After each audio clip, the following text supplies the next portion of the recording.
On a chilly January afternoon in 2021, amidst profound national turmoil, Joseph R. Biden Jr. stood on the west front of the U.S. Capitol, placed his hand on a hefty family Bible held by his wife Jill, and took the oath of office to become the 46th President of the United States. The scene was starkly different from inaugurations past.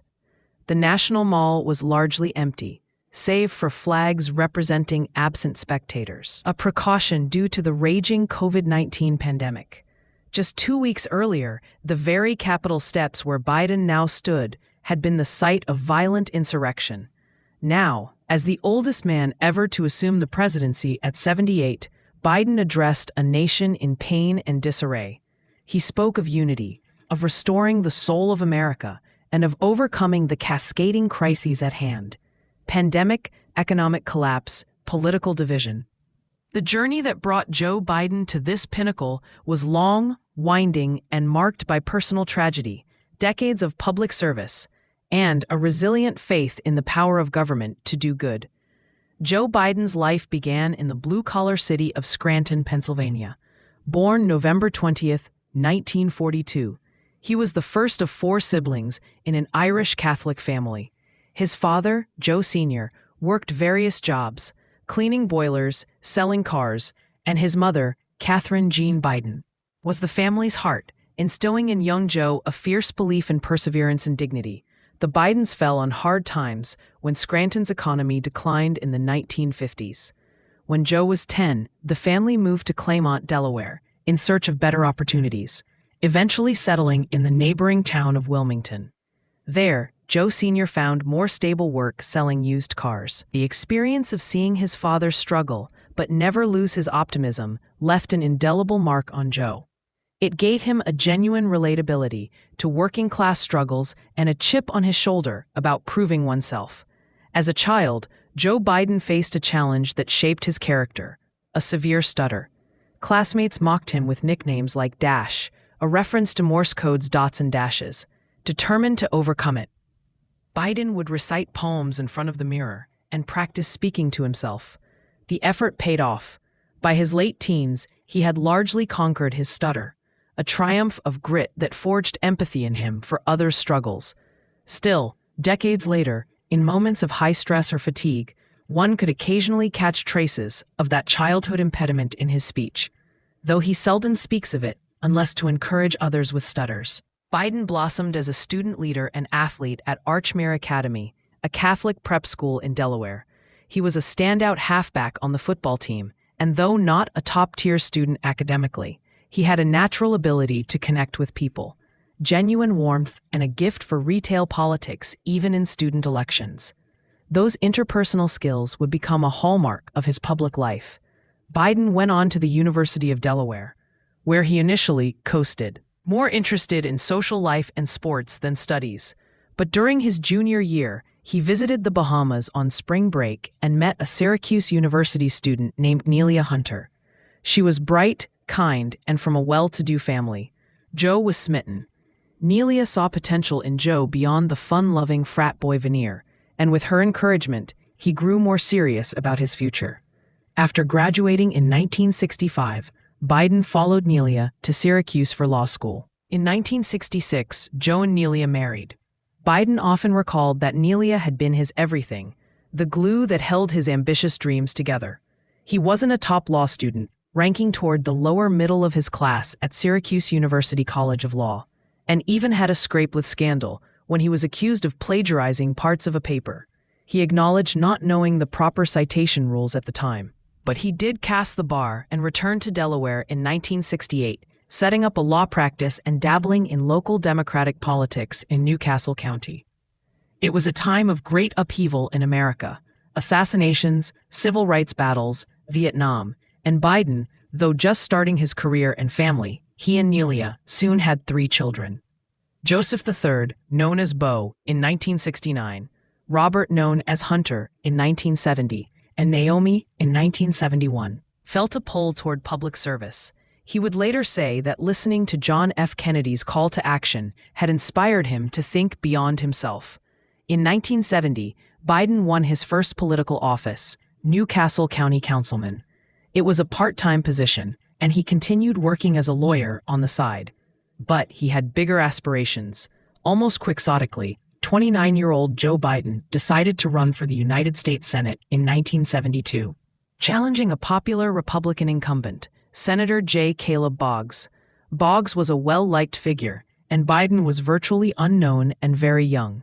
Constitutional requirements mandated he turn 30 by the time of swearing in, which he would, barely, just after the election.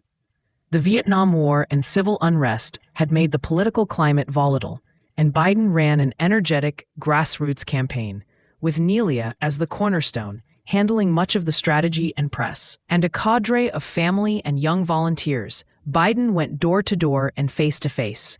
He positioned himself as a fresh voice for change, railing against the Vietnam War and talking about environmental issues and civil rights. In a surprise upset, Biden narrowly won. At 30, he was one of the youngest people ever elected to the U.S. Senate. However, triumph soon turned to unfathomable tragedy. Just a few weeks after the election, in December 1972, Nelia and the 3 children went out to shop for a Christmas tree. A tractor-trailer broadsided their station wagon. Nelia and 1-year-old Naomi were killed. Bo and Hunter, toddlers at the time, were badly injured but survived. Joe Biden was shattered. The shock and grief nearly drove him to give up the Senate seat before he even took office. He later wrote that he understood in that moment how despair could lead one to contemplate suicide. But his family and friends urged him to carry on, arguing that the best way to honor Nelia's memory was to serve and to care for his boys. In a moving scene that became part of Biden's legend, he took the Senate oath of office on January 5, 1973, at the hospital bedside of Bo and Hunter. Returning to Washington that winter without his beloved wife and daughter, Biden found solace in work and in being there for his sons. He made a point of commuting every day by Amtrak train from D.C. to Wilmington, about 90 minutes each way, so he could be home each night to tuck them in. This routine earned him the moniker Amtrak Joe and lasted the entirety of his 36 years in the Senate. It symbolized his priorities. No matter the demands of political life, he put family first. In the Senate, Biden quickly made a mark, despite being a young Turk. He was assigned to the Committee on the Judiciary and in his second term to the Foreign Relations Committee, 2 areas where he'd focus much of his career. In domestic policy, Biden carved a profile as a liberal on most issues, supporting civil rights, consumer protection, and labor, but also someone willing to work across the aisle. He championed the Violence Against Women Act, VAWA, years later, an achievement he often calls one of his proudest, providing stronger legal tools against domestic violence and sexual assault. But earlier, in the late 1980s and early 90s, he was also a key author of tough anti-crime legislation, including the Anti-Drug Abuse Act and the sweeping 1994 crime bill that, among other things, increased sentences, funded 100,000 new police officers, and expanded prisons. At the time, these measures were popular, as crime rates were high. But decades later, the 1994 law was criticized for contributing to mass incarceration, something Biden would grapple with during his 2020 campaign. One area where Biden had a complicated legacy was busing for school desegregation. In the 1970s, he opposed certain federally mandated busing policies, aligning with some white working-class constituents who bristled at the social experiment. Even as he insisted, he supported the goal of integration, but thought busing was not the best remedy. This stance generated controversy then and much later, illustrating Biden's sometimes centrist, sometimes evolving positions in matters of race. On foreign policy, Biden's Senate career was long and eventful. He became a leading voice on arms control in post-Cold War Eastern Europe. As chairman of the Foreign Relations Committee, a role he would serve twice, in the mid-2000s and again later, he influenced U.S. policy on the Balkans in the 90s, advocating for intervention to stop atrocities in Bosnia. He initially voted in favor of authorizing the 2003 Iraq War under President George W. Bush, a vote he would later regret and deem a mistake once the war went awry.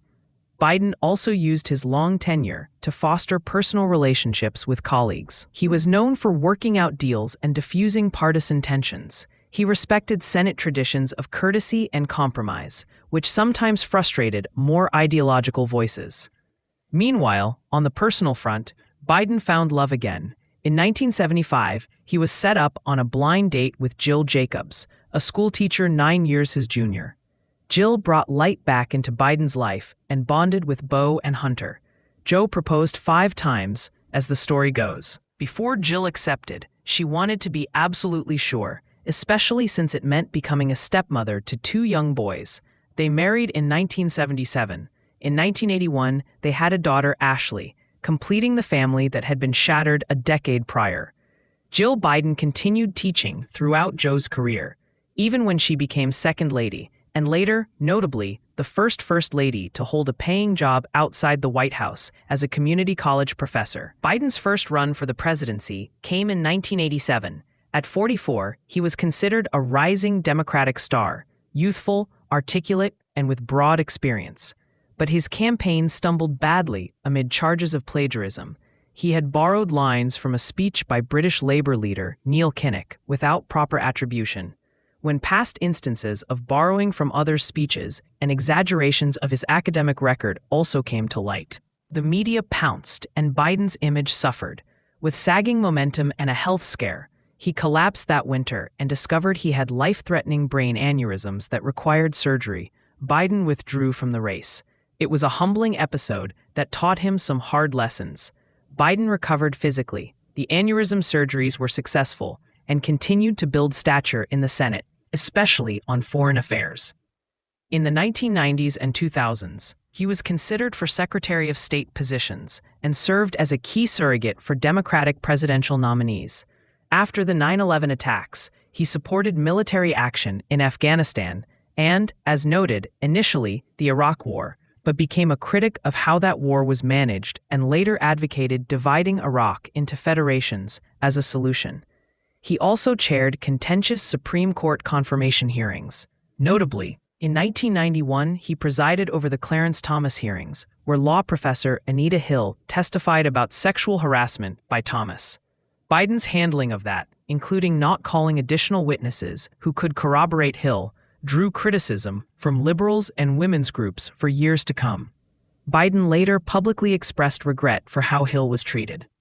After a second brief, unsuccessful presidential run in 2008, he dropped out after a poor Iowa finish. Biden's political fortunes changed when Democratic nominee Barack Obama selected him as his vice presidential running mate. Obama, young and relatively inexperienced on the world stage, valued Biden's foreign policy expertise and blue-collar credibility in places like Pennsylvania and Ohio. The duo won in November 2008, making Biden the first Roman Catholic and at that time the longest-serving senator to ever ascend to the vice presidency. As vice president 2009 to 2017, Joe Biden served as a seasoned governing partner to President Obama. He was often the behind-the-scenes dealmaker, sent to Capitol Hill to negotiate with his former colleagues. In the first term, he was instrumental in securing the passage of the economic stimulus, ARA, during the Great Recession and then oversaw its implementation, ensuring funds were dispersed and projects monitored. Obama jokingly called him Sheriff Joe for rooting out waste. Biden was deeply involved in foreign policy decisions, often being the last one in the room to advise Obama. Notably, he argued against the 2011 raid that killed Osama bin Laden, concerned about the risks, though he later lauded Obama's decision to go forward and, of course, celebrated the successful result. He played a key role in shaping Iraq policy, managing the drawdown of troops and pushing a power-sharing agreement in Iraqi politics, and traveled extensively to represent the U.S., from war zones to summits. Biden also took point on delicate domestic issues. He led the administration's efforts on gun control after the 2012 Sandy Hook massacre, formulating proposals even though they ultimately stalled in Congress. He became a leading advocate for cancer research after his son Beau's illness and spearheaded the Cancer Moonshot Initiative.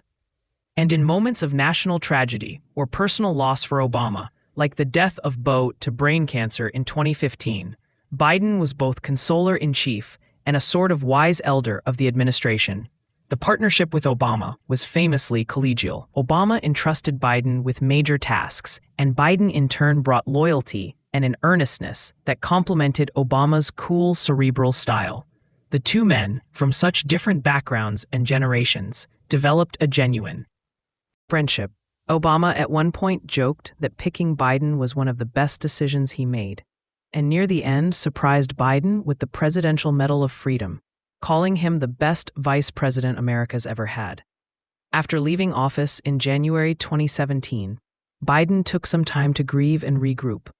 Bo's death in 2015 had nearly convinced him to run in 2016, as Bo had urged him to. But Biden ultimately decided not to challenge Hillary Clinton for the nomination given his emotional state and the late start he would have had. Instead, he devoted time to the Biden Foundation and the Biden Cancer Initiative, and enjoyed some quieter moments as Citizen Joe. But the tumult of Donald Trump's presidency gnawed at him. Biden watched Trump's divisive leadership and felt that the values he held dear, decency, honor, respect for institutions, were being shredded. The last straw, as he often said, was Trump's response to the 2017 Charlottesville neo-Nazi march, where Trump equivocated about neo-Nazis and anti-racist protesters, saying there were very fine people on both sides. Biden later wrote that he thought then, "We are in a battle for the soul of this nation." So in April 2019, Joe Biden launched his third campaign for the presidency, framing it explicitly as a fight to restore America's character. He entered a crowded Democratic primary, facing younger progressive stars like Bernie Sanders and Elizabeth Warren, and newcomers like Pete Buttigieg. The primary started rocky for Biden. He finished poorly in the overwhelmingly white Iowa and New Hampshire contests, raising questions about whether his time had passed. But his fortunes turned in South Carolina, where African American voters, remembering his loyalty to Obama and comforted by his moderation, delivered him a resounding victory after Congressman Jim Clyburn's influential endorsement. One by one, moderate rivals dropped out and endorsed Biden, consolidating the anti-Sanders vote. By March 2020, Biden had effectively secured the Democratic nomination. However, the general election took place under the shadow of the COVID-19 pandemic, which upended traditional campaigning. Biden largely hunkered down at his home in Delaware, campaigning virtually via online events and carefully controlled, socially distanced appearances. Trump mocked him as hiding in his basement, but Biden's disciplined approach contrasted with Trump's large rallies that public health experts warned risked spreading the virus. Biden chose Senator Kamala Harris as his running mate, making her the first Black and South Asian woman on a major ticket. They campaigned on a platform promising a robust federal response to the pandemic, economic relief, expanding healthcare, addressing climate change, and racial equity. Biden positioned himself as a steady, compassionate leader who would listen to science and unify rather than divide. Though not the most stirring orator, Biden's empathy shone in town halls and one-on-one interactions. He often spoke of the empty chairs at American dinner tables from COVID and shared his own experiences with grief to connect with hurting families. The election, held November 3, 2020, saw record turnout. It ended up not being the quick, decisive result many hoped for, as it took days to count an unprecedented number of mail-in ballots. But by November 7th, media outlets called the race for Biden, who flipped key Midwestern states and even some formerly Republican Sunbelt states.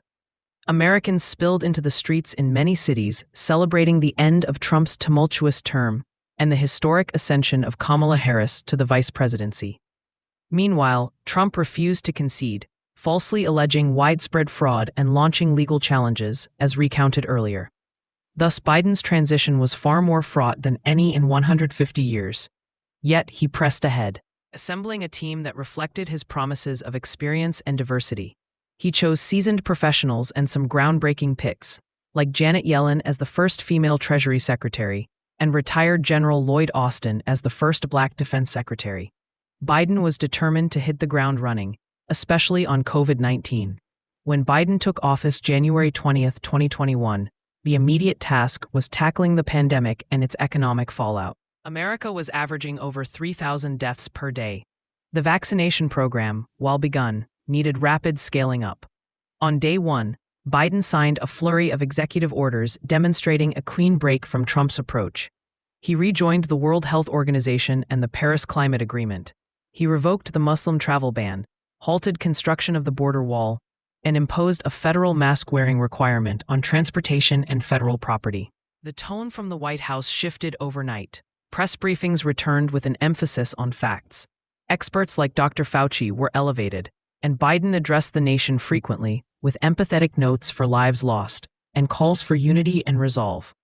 Biden's first major legislative accomplishment was the American Rescue Plan, a $1.9 trillion COVID relief and stimulus bill, passed in March 2021 with only Democratic votes, taking advantage of a narrow majority and budget reconciliation rules. It sent $1,400 checks to most Americans, extended enhanced unemployment benefits, expanded the child tax credit, which temporarily lifted millions of children out of poverty, and funded vaccine distribution, school reopenings, and support for small businesses and state-local governments. Economists largely praised the relief, crediting it with jump-starting a rapid jobs recovery, though some also argued it contributed to inflationary pressures later as the economy bounced back. With vaccines rolling out by spring 2021, the acute crisis began to ease. By mid-April, all adults were eligible for shots, and by July, 2/3 had gotten at least one dose. Biden cautiously celebrated July 4, 2021, as a turning point where America could begin to declare independence from the virus.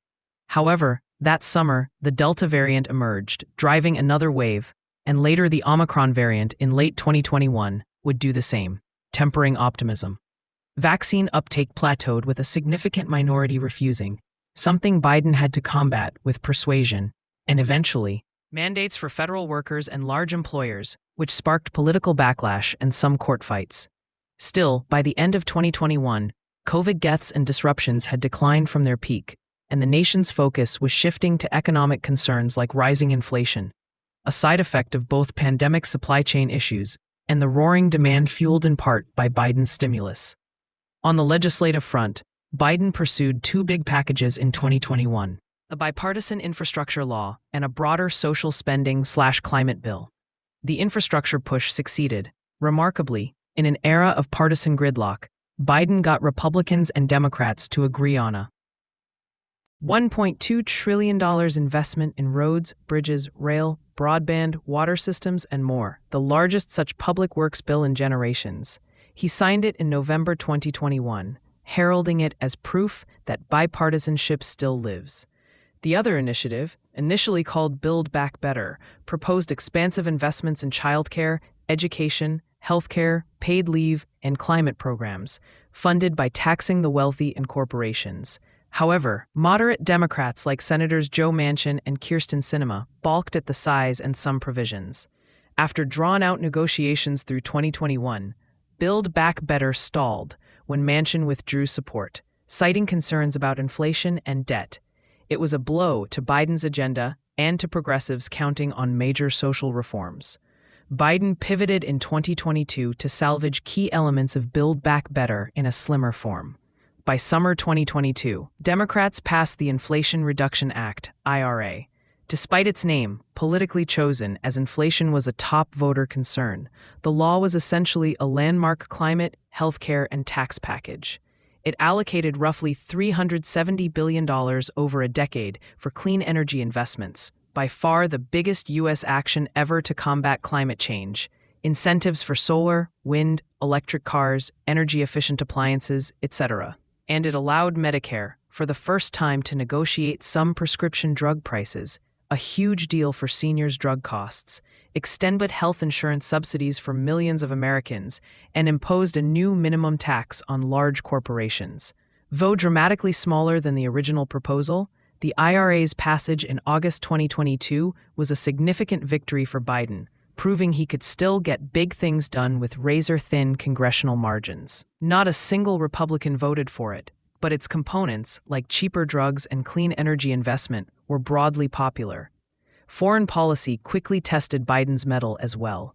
In April 2021, following through on an agreement struck by the Trump administration, Biden announced that the U.S. would withdraw all troops from Afghanistan by September 11, 2021, ending America's longest war after nearly 20 years. He argued that no amount of U.S. military presence could stabilize the Afghan government if the Afghans themselves could not, and he was not willing to have more American lives sacrificed in an unwinnable conflict. However, as U.S. forces pulled out, the Taliban launched a lightning offensive, retaking the country far faster than U.S. intelligence predicted. In mid-August, Kabul fell to the Taliban as the Afghan army collapsed. The world watched chaotic scenes at Kabul's airport, thousands of desperate Afghans trying to flee, some clinging to departing planes, a suicide bombing that killed 13 U.S. service members and dozens of Afghan civilians. U.S. troops racing to airlift over 120,000 people out in 2 frantic weeks. Biden faced harsh criticism for the execution of the withdrawal. Even from some supporters, why hadn't the administration better planned evacuations for allies? Why did the Afghan government's collapse seem to catch Washington off guard? Biden defended his decision, saying ending the war was going to be ugly no matter what, and pointing out that continuing it indefinitely wouldn't have yielded a different outcome. Still, the tumultuous exit dented his image for competence and drew down his approval rating. In early 2022, another international crisis dominated Biden's agenda, the looming threat of a Russian invasion of Ukraine. For weeks, Biden's administration declassified intelligence, warning that Russian President Vladimir Putin was poised to launch a massive attack. Some allies were skeptical at first, but Biden was adamant in rallying NATO unity and preparing sanctions. On February 24, 2022, Russia unleashed a full-scale invasion of Ukraine, aiming to swiftly capture Kyiv and decapitate the Ukrainian government. It was the largest military onslaught in Europe since World War II. Biden, who had met Ukrainian President Volodymyr Zelensky in happier times and knew the stakes, moved to coordinate a strong Western response. Under U.S. leadership, dozens of countries imposed crippling sanctions on Russia's economy and elites. Biden authorized unprecedented arms shipments to Ukraine, from anti-tank Javelin missiles to advanced artillery and air defense systems, and urged Congress to approve tens of billions in aid. The U.S. provided intelligence that helped Ukraine defend Kyiv and inflict surprising losses on the Russians. While Biden vowed U.S. troops would not directly fight in Ukraine, avoiding an escalation to world war, he made it clear that NATO territory was a red line and bolstered U.S. forces in Eastern Europe to reassure allies. The war in Ukraine turned into a grinding conflict, but under Biden's tenure, American support for Ukraine remained robust, enabling Ukraine to withstand Russia's assault and even push Russian forces back in key areas. Biden's handling of the crisis earned plaudits from many allies. He managed to keep the transatlantic alliance unusually unified and displayed deft statecraft. Critics, mostly in the far right of the U.S. political spectrum, grumbled about the cost and argued against blank check aid, but bipartisan majorities in Congress largely backed Biden's stance. One of Biden's guiding credos in foreign policy was to prove that democracies can still deliver in a 21st century contest against autocracies like China and Russia. He convened summits of democratic nations, rejoined and revitalized partnerships like NATO, the EU, and the G7, and sought to repair relationships strained by Trump. Example, reassuring allies in Asia of U.S. commitments, engaging with allies instead of belittling them. Relations with China remained tense, however. Biden kept tariffs in place and escalated export bans on advanced technology to China. A flashpoint came when a Chinese spy balloon traversed U.S. airspace in early 2023. Biden ordered it shot down, causing a diplomatic rift. He continued arms sales to Taiwan and forged new security pacts, like AUKUS with the UK and Australia for nuclear submarines, to counter Chinese influence, while also insisting he sought to avoid conflict with Beijing. At home, as 2022 progressed, Biden contended with an issue bedeviling many countries: inflation. Economic recovery had been rapid. Unemployment dropped to around 3.5%. Growth was strong, but supply chain snags, huge consumer demand, and energy shocks exacerbated by the Ukraine war drove prices up at the fastest rate in 40 years. Gasoline exceeded $5 a gallon at its peak. Groceries costs soared, and rent and housing were suddenly far less affordable. The Federal Reserve, belatedly but aggressively raised interest rates to tame inflation, raising recession fears. Biden's approval ratings took a hit as Americans felt pessimistic about the economy despite the low jobless rate. Republicans hammered him for Bidenflation, though factors were global and multifaceted. Mid-2022 brought an event that galvanized Biden and his party. The Supreme Court's conservative majority, bolstered by Trump's appointments, overturned Roe v. Wade, ending the federal constitutional right to abortion that had stood for half a century. The Dobbs decision in June 2022 threw abortion law to the states, leading to bans in many red states and sparking widespread outrage among pro-choice Americans. Biden decried the ruling as extremist and pledged to defend reproductive rights within the limited powers he had, for instance, protecting the right to travel for abortion and ensuring abortion pills availability to the extent possible. He urged voters that the only way to restore Roe was to elect a Congress that would codify it. Indeed, the backlash to Dobbs seemed to energize Democratic voters. The 2022 midterm elections defied historical patterns and expectations of a red wave. Usually, the president's party suffers major losses in the first midterm, but Democrats held their own remarkably. They even gained a seat in the Senate, achieving a 51-49 majority, though it reverted to 50-50 after one Democrat became an independent, still caucusing with them.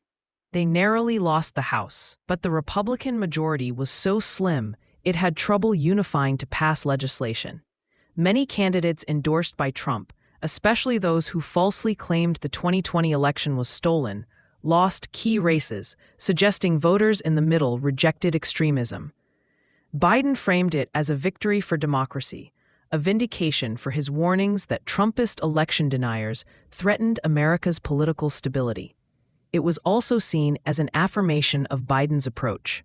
Achievements like the IRA and infrastructure law were popular, and voters did not punish Democrats for inflation as severely as pundits predicted, perhaps because they also worried about GOP extremism on abortion and democracy.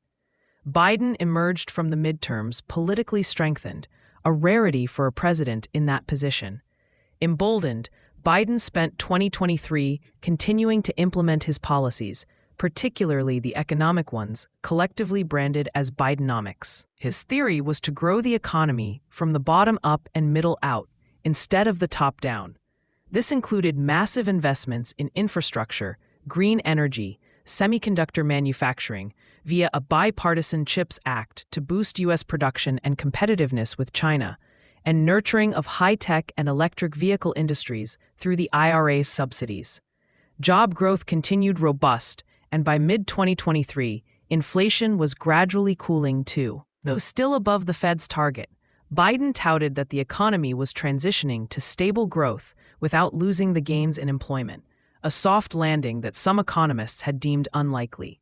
On the social front, Biden was a staunch supporter of LGBTQ+ rights, issuing orders protecting transgender students and service members, reversing Trump-era bans, and signing the Respect for Marriage Act, a law to protect same-sex and interracial marriage at the federal level, which passed with bipartisan support as a backstop in case the Supreme Court ever revisited those rights.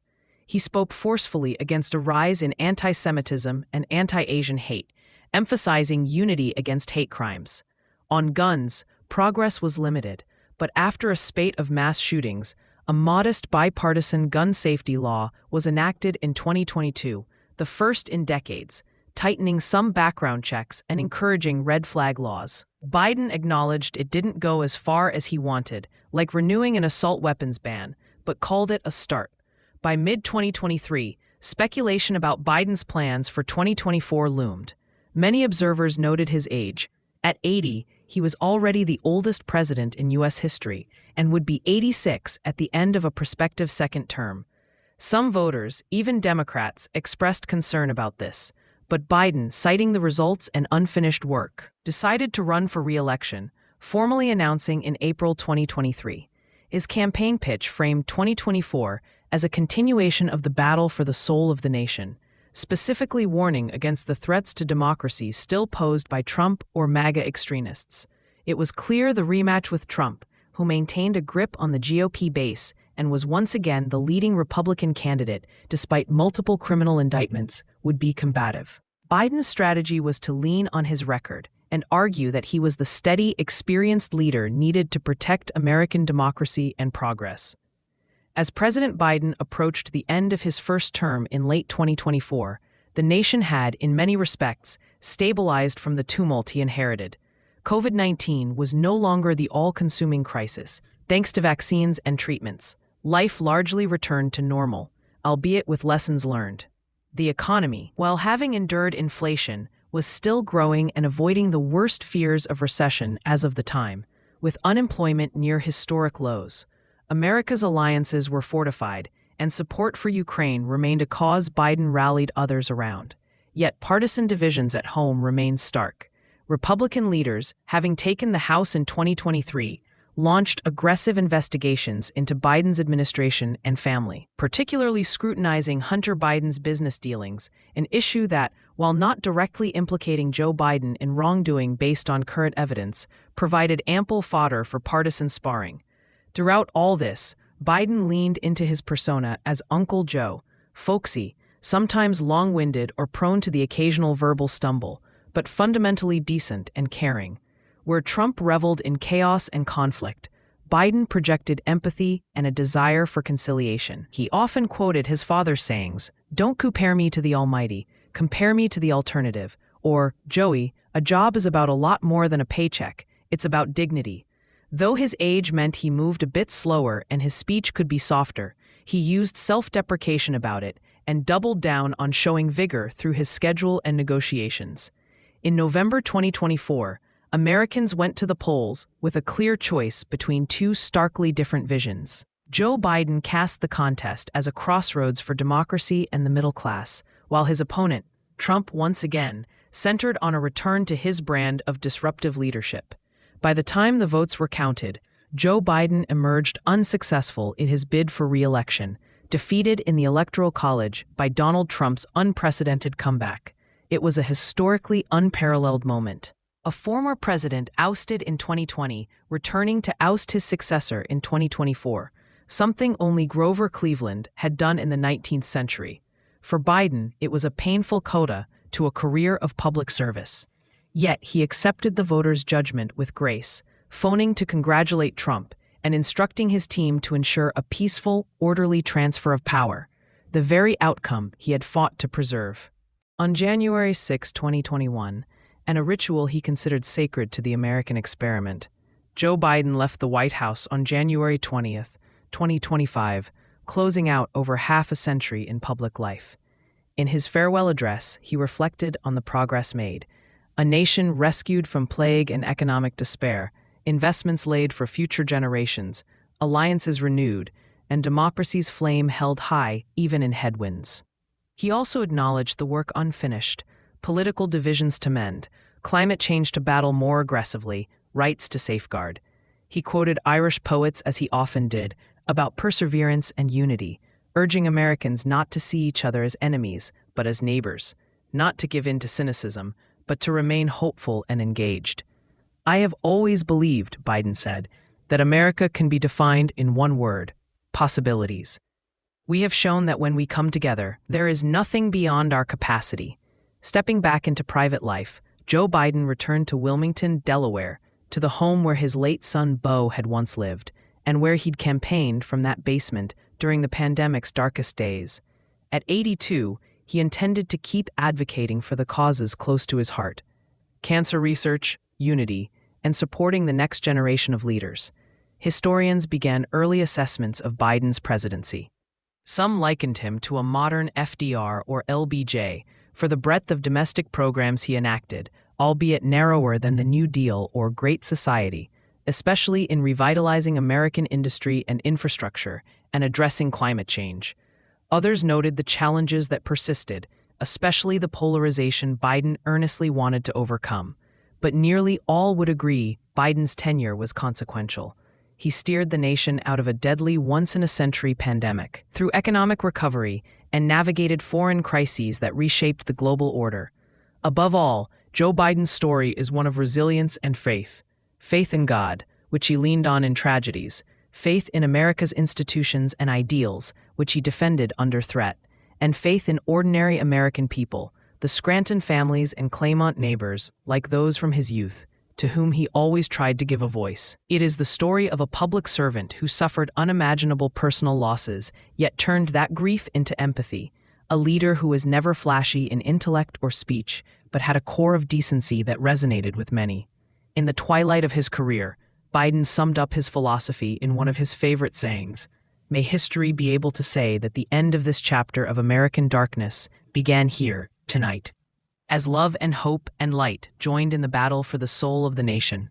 Whether history will fully concur remains to be seen, but Joseph R. Biden Jr.'s chapter in that history is indelibly written as a man who strove, in turbulent times, to bind the nation's wounds and light a way forward with the soft but steady glow of decency, experience, and hope.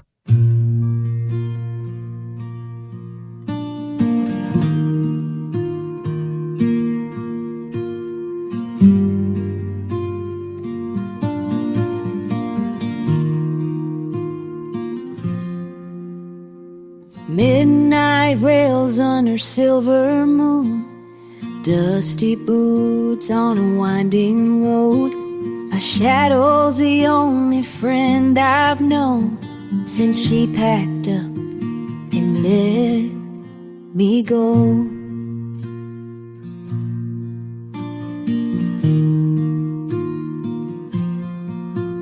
Empty whiskey bottle on the seat, her laugh still echoes in my bones. Saddle's heavy with memories. I ride alone where the wind still blows. Nowhere else to be, nowhere else to be, nowhere else to be.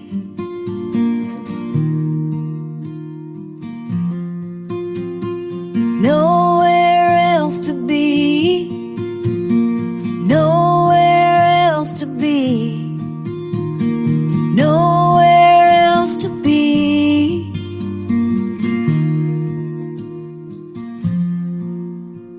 Sunrise paints the horizon gold, but it don't warm a lonesome soul. Every town I pass feels half her size.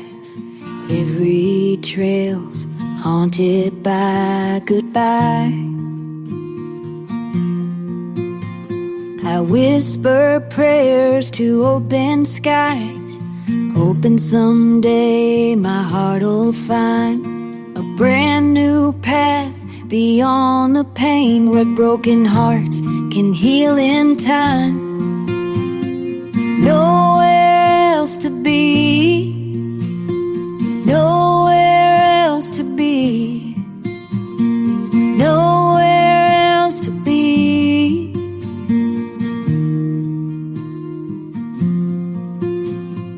Nowhere else to be, nowhere else to be.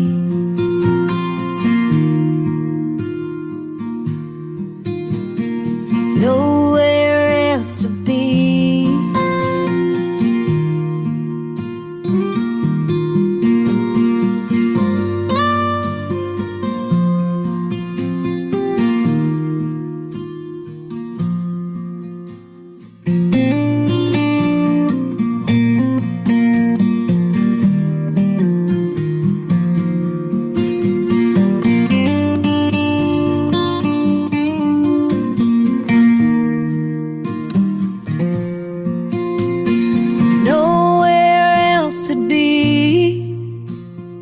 Nowhere else to be, nowhere else to be.